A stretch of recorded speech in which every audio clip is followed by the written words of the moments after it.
Breath of the Wild is a game that gives the player an incredible amount of freedom. Not only is it open world, but the story itself can be experienced in all sorts of ways, or it can be skipped altogether. However great that is, it's also a major issue when it comes to understanding the story of Breath of the Wild. In the beginning of the game, we are thrown into this world that we have never seen, and just like Link, we are clueless about the events that took place 100 years in the past. The fact that it is essential to travel all over the land of Hyrule to collect Zelda's memories that show little cutscenes of the past make it extremely hard to follow the story she tries to tell us. Luckily, Zelda's memories aren't the only source of information given to the player.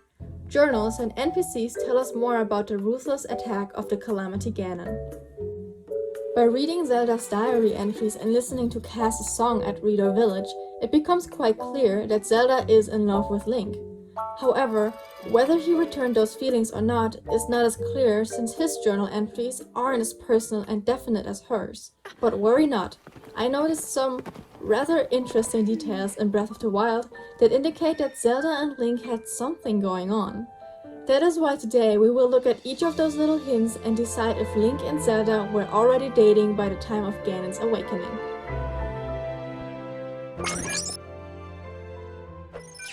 The beginning of Z-Link. Let's start with the rather obvious evidence. Zelda and Link do not get along in the beginning of the memories.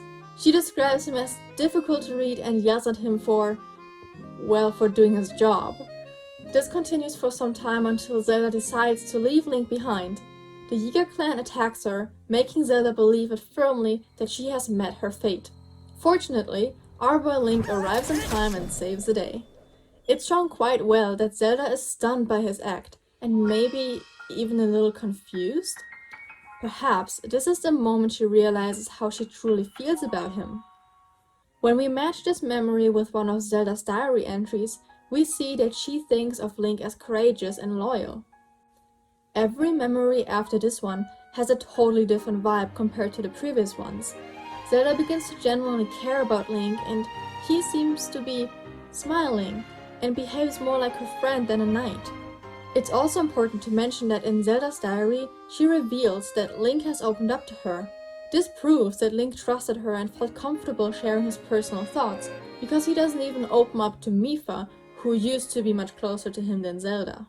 So let's just assume that this memory right here is the last one before they started dating, and that by the time of the next one, they are already together.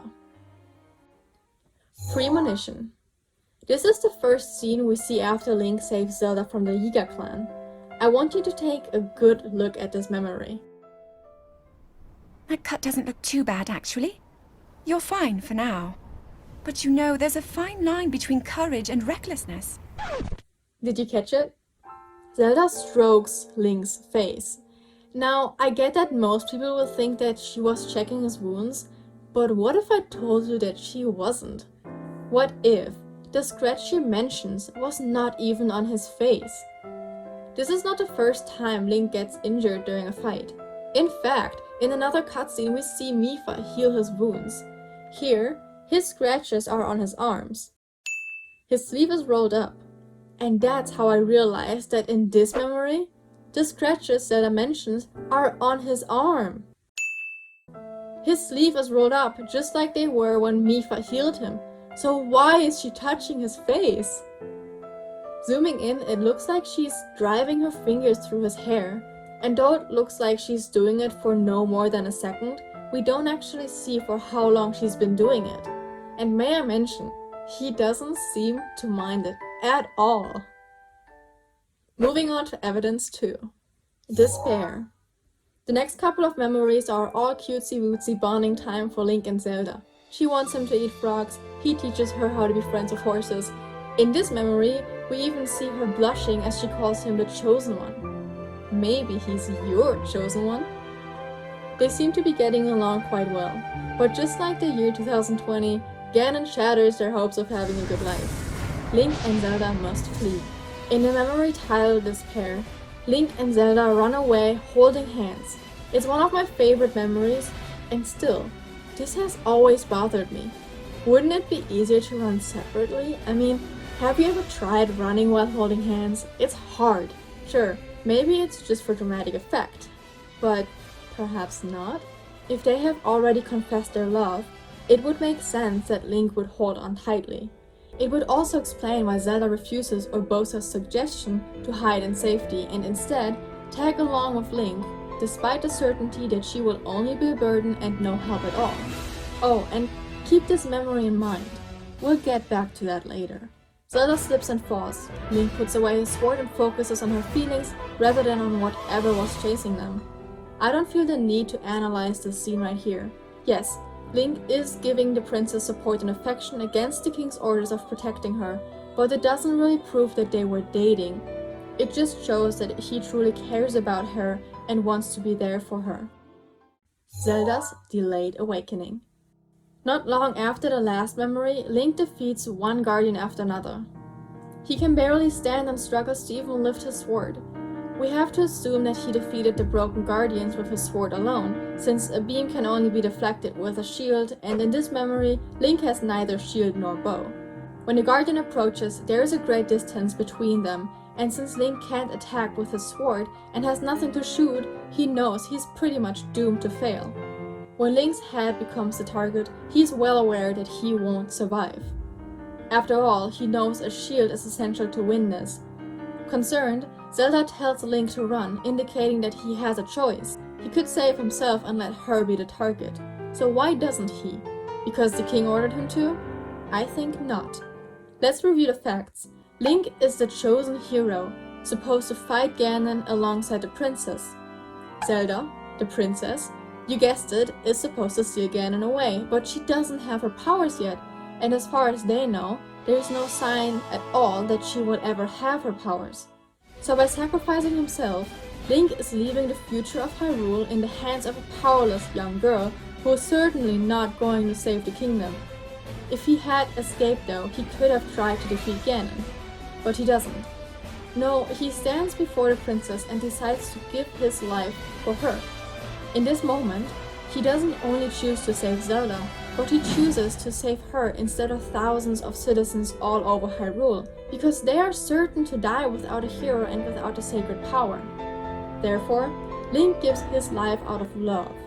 If he was really acting out of loyalty to the kingdom, he would have tried to save himself.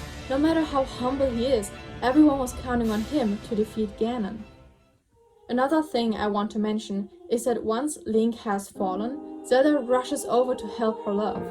I don't know about you, but to me, this right here looks like a bit more than just a princess crying over her fallen knight. Miphas' hopeless love. Let's rewind just a little. Before hell breaks loose, we get to see this short clip of all the champions. As Zelda announces the bad news that she still hasn't harnessed the power, take a look at Miphas' reaction. That thing. That's kind of you. Thank you. If I may, I thought well, I'm not sure how to put this into words. I'm actually quite embarrassed to say it. But I was thinking about what I do when I'm healing. You know, what usually goes through my mind. I always just assumed that she was embarrassed to confess her feelings for Link in front of everyone. But what if that's not the case? There's a good chance that Link already knew about Miphas' love toward him. After all, they must have been somewhat close since she makes Sora armor for him, which resembles an engagement ring in their culture. She is also quite open with him when she asks him to spend more time with her once the fight is over. So why would she be embarrassed to tell Zelda to think about someone she loves? Unless Link is the one Zelda loves, and Mipha knows it. If Mipha knew that Link and Zelda are dating, of course it would be difficult to say, hey, you should think about Link because my powers work when I think about him. It's awkward, not only for Mipha but also for Link. He probably wouldn't want Zelda to know that Mipha was ready to propose to him. In addition, Mipha behaves very strange once Link frees her spirit in Vah Ruda. While the other champions approach Link when he frees them, Mipha stays awfully far away. She keeps her distance because she knows that Link is never going to be with them. She doesn't mention her love to him, even though we know how she felt. She treats him coldly. Despite her kind heart and selflessness, she doesn't want to get too close to him. And her last words are not remotely romantic or friendly. No, they are sad. Save her, Link. Save the princess. Save Princess Zelda. Miphas is devastated, and while she is brokenhearted, she accepts Link's choice and wishes for him to be with Zelda once more. Obozas wink. This is probably the most important evidence to prove that Link and Zelda were a couple during the Age of Calamity. If anyone was aware of their relationship, it would surely be Obozas. She was, without a doubt, the closest friend Zelda had, maybe aside from Impa. Anyone who has beat Thunderblight and freed Obozas' spirit probably noticed her very unsubtle wink at the end of her dialogue. It's important to notice what she says and why she says it. You take good care of the princess. Oh, and also, take good care of Hyrule. This can mean one of two things. 1. Obozas wants Link to keep Hyrule safe, since he is the princess's appointed knight and the hero that will free the kingdom of Ganon. 2. Obozas is a Z-Link shipper herself and is indicating that Link will rule Hyrule one day. I always just went for the latter, but what if I told you that there was a third possible meaning behind this? Zelda and Obozas are very close. This is confirmed in Obozas' journal, where she mourns over the death of Zelda's mother and makes it her responsibility to keep Zelda safe. That Obozas is somewhat of a mother figure to Zelda is supported by the memories, in which Zelda finds comfort in Obozas. She feels understood and seeks advice. While Obozas is happy to help Zelda and give her a place to rest, she's also helping out Link by informing him about Zelda's location. In her journal, she compares the two and states her belief that perhaps the two can help each other. So even during the times when they didn't get along, Obozas always knew that they would fit together and uplift each other quite well. She also notices Zelda and Link getting closer during their next visit. And that is most likely the time when Zelda tells her about their relationship. I mean, she tells Obozas everything, so why not share this as well? And now that I think about it, even if Zelda had kept it a secret, Obozas would have definitely known about them just by knowing Zelda so well that she could tell by her unusual behavior. So when Link finally frees Obozas' spirit in Varnaburus, she doesn't know that he has lost his memory. She thinks Link is still dating Zelda. That's why she winks at him and tells him to take good care of Hyrule, because to her knowledge, he will rule Hyrule. King Rome has passed, making Zelda the queen, and as soon as they marry, Link will be named King of Hyrule. The message. Now, you might be wondering, if Link and Zelda were a couple, why didn't she include that part in the memories? Sure, she hints a lot towards their developing relationship, but it would only make sense to show Link, through her memories, what he felt for her. However, she doesn't include that at all, but we can't say she didn't try. Yes, in one of the memories, we see Zelda asking the Great Deku Tree for a favor. This sounds very familiar, recalling the first time Link speaks to Impa after his century-long slumber. She tells Link that Zelda left him a message, something she wished for Link to hear, and that message turns out to be the quest. Free the 4 divine beasts. This sounds less like a message and more like an assignment. I mean, Impa makes it sound so personal and really hypes it up, only to then tell Link a tip how he can defeat Ganon easier? Perhaps Impa didn't tell Link the real message she was supposed to give him, a message that would have enlightened him about their relationship. But why not? Probably for the same reason the Great Deku Tree didn't deliver the message, because it would have sounded much better coming from Zelda herself. That makes sense. Being in a relationship is something intimate, and hearing about it from other people would have felt very distant and unfamiliar. So both the Great Deku Tree and Impa decided upon themselves to leave it up to Zelda and Link to figure it out. I do want to mention the Silent Princess petals falling during the final cutscene as well as during the secret ending, but other YouTubers have already covered that and discussed the meaning behind it, and while it does represent endless love, it doesn't have to mean they were dating, so I will leave that up to your interpretation.